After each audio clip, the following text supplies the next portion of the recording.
उज्ज्वल कुमार उपकार सरकार Telegram channel में होमवर्क सीरीज 1 मॉडर्न हिस्ट्री का गांधी एवं उनके प्रारंभिक आंदोलन।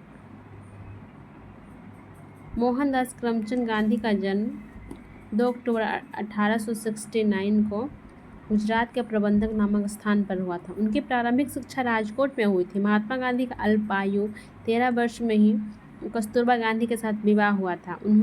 इन्होंने द इनर टेम्पुट लंदन में बैरिस्टर का परीक्षण लिया था।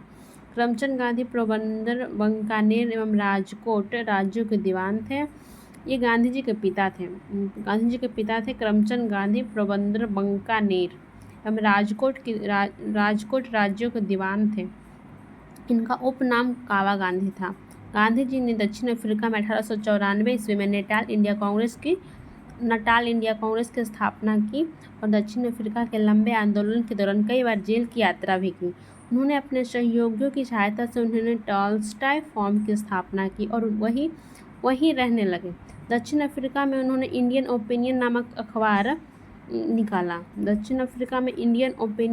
अखबार निकाला और जो था गुजराती, हिंदी, तमिल और अंग्रेजी में प्रकाशित होता था। महात्मा गांधी ने फिनिक्स यानी डरबन, दक्षिण अफ्रीका में वर्ष 1904 में एक आश्रम स्थापित किए थे। फिनिक्स आश्रम को 27 फरवरी 2000 को दोबारा खोला गया है। फिनिक्स महात्मा गांधी द्वारा स्थापित प्रथम आश्रम था। इनके विचारों में आशीर्वाद की बजाय व्यवहारिक आदर्शवाद पर अत्यधिक जोर दिया गया। मार्क्स की तरह गांधी जी भी राज्य को हटाने की इच्छा चाहते थे। उन्होंने स्वयं को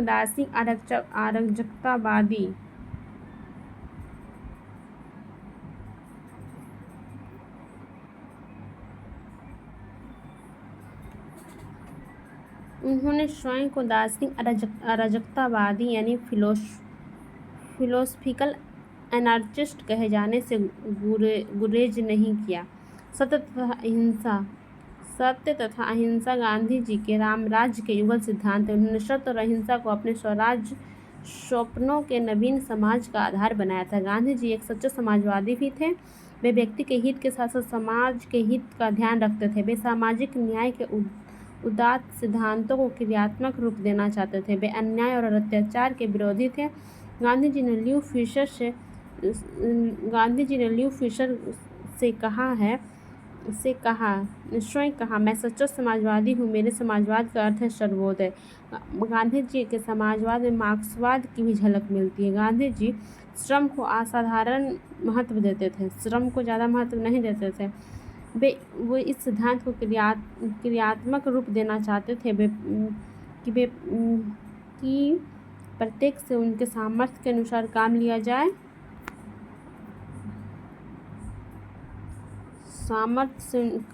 जाए।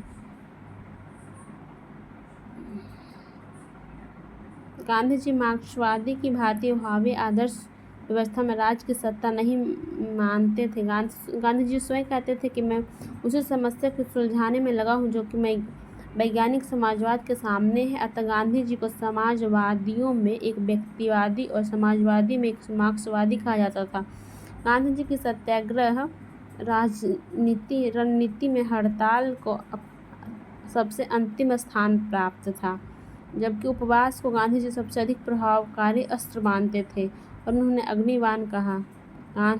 गांधी जी की सत्याग्रह रणनीति में क्या था? हड़ताल को सबसे अंतिम स्थान प्राप्त था, जबकि उपवास को गांधी जी सबसे अधिक प्रभावकारी अस्त्र मानते थे। उन्होंने अग्निबाण कहा। गांधी जी के सत्याग्रह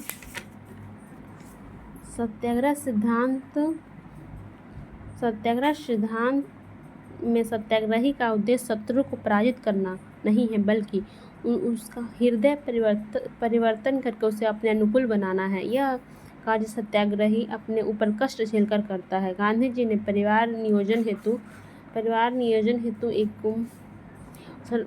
सर्वोत्तम उपाय आत्मनियंत्रण यानी सेल्फ कंट्रोल बताया।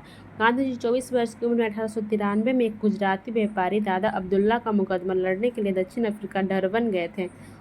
वह दक्षिण अफ्रीका में लगभग 21 वर्ष रहे।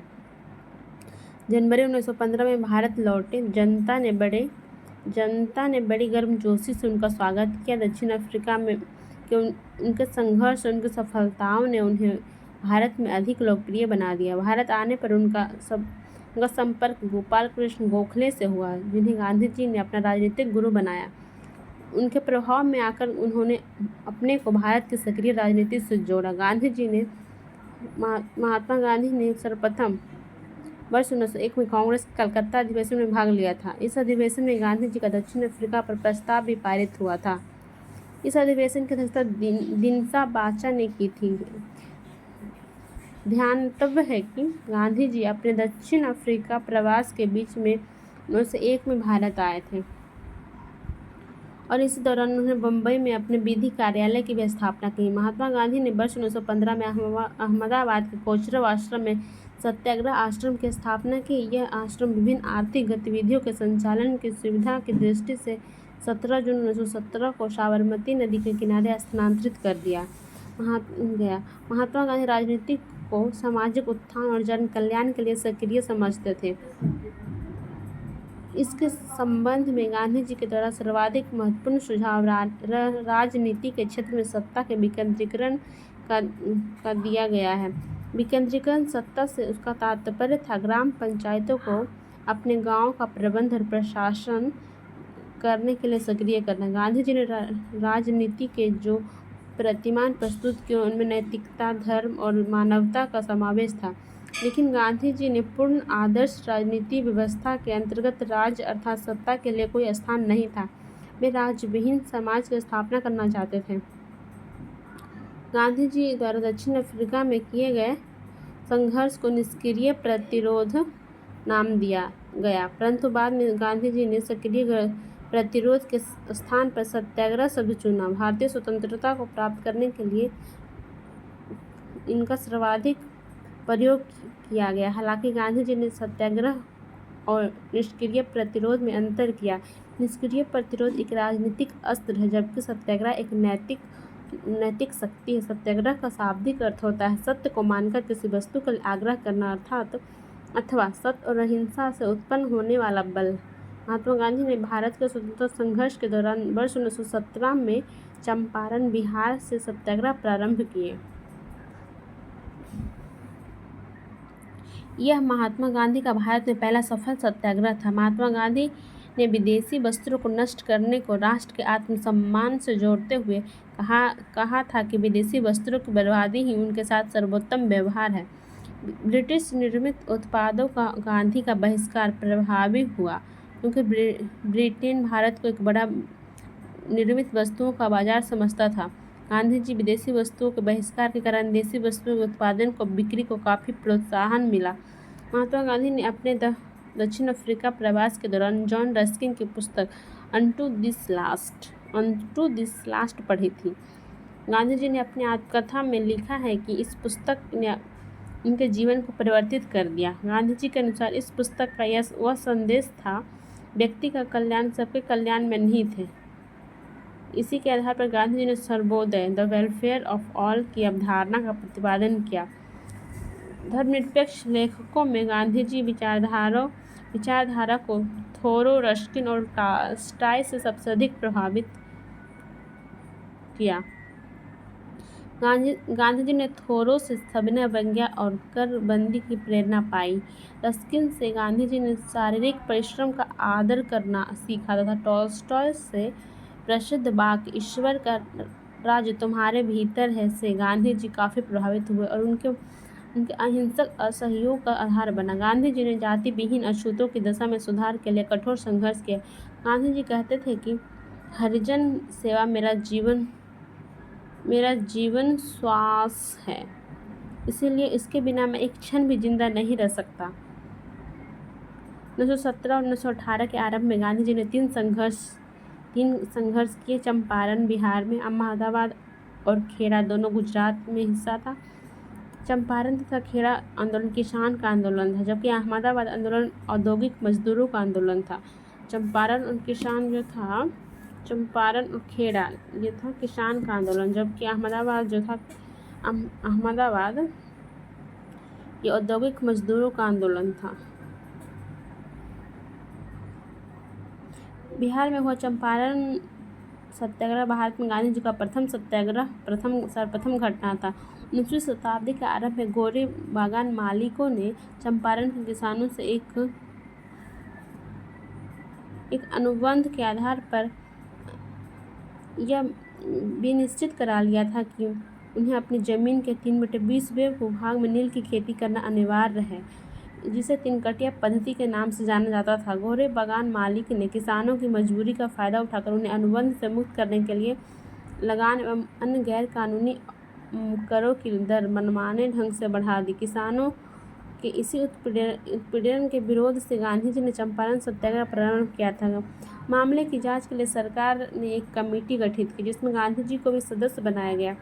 बागान मालिक अवैध वसूली का 25% वापस करने पर राजी हो गए। इस प्रकार महात्मा गांधी जी द्वारा चलाया गया प्रथम सत्याग्रह सफल रहा।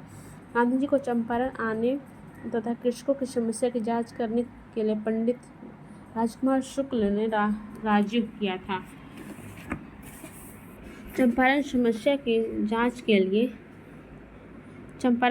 की जांच में गांधी जी के सहयोगी आचार्य JB कृपलानी थे, के साथ साथ डॉक्टर राजेंद्र प्रसाद, महादेव देसाई और CF Henry, doctor Anugrah Narayan Singh, Rajkishore प्रसाद और HS पोलाक इत्यादि शामिल थे।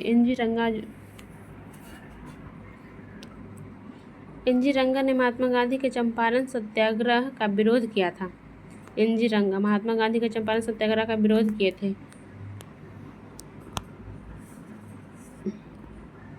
जबकि रविंद्रनाथ टैगोर ने चंपारण सत्याग्रह के दौरान ही उन्होंने महात्मा की उपाधि दी थी। चंपारण सत्याग्रह के बाद गांधी जी का अगला प्रयोग वर्ष 1918 में अहमदाबाद की काटन मिल मालिक और मजदूरों में प्लेग बोनस को लेकर विवाद में हस्तक्षेप करना था। गांधी जी ने मिल मालिक और मजदूरों को इस सारे मामले को एक ट्रिब्यूनल को सौंप देने पर राजी कर दिया, लेकिन बाद में मालिकों ने 20% बोनस देने की घोषणा की और उसे स्वीकार न करने पर मजदूरों को नौकरी से निकालने की धमकी दी। मालिकों के इस व्यवहार में उन्होंने गंभीरता से लिया तथा मजदूरों को हड़ताल पर जाने को कहा। मजदूर का उत्साह बढ़ाने तथा संघर्ष तेज करने के लिए उन्होंने खुद अनशन पर बैठने का फैसला लिया। उन्होंने अनशन का मालिकों पर असर पड़ा और वे सारे मामले में ट्रिब्यूनल को सौंपने को राजी हो गया।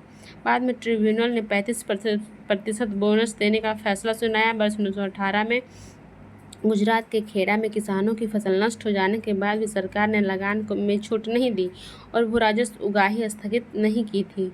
इसी मुद्दे पर महात्मा गांधी ने खेड़ा के किसानों के पक्ष में सत्याग्रह संगठित किया था। महात्मा गांधी को सर्वप्रथम राष्ट्रपिता सुभाष चंद्र बोस ने कहा था। जुलाई 1944 में सुभाष चंद्र बोस ने आज़ाद हिंद रेडियो पर बुलाते हुए गांधी जी को संबोधित किया। भारत की स्वाधीनता का आखिरी युद्ध शुरू हो चुका है। राष्ट्रपिता भारत की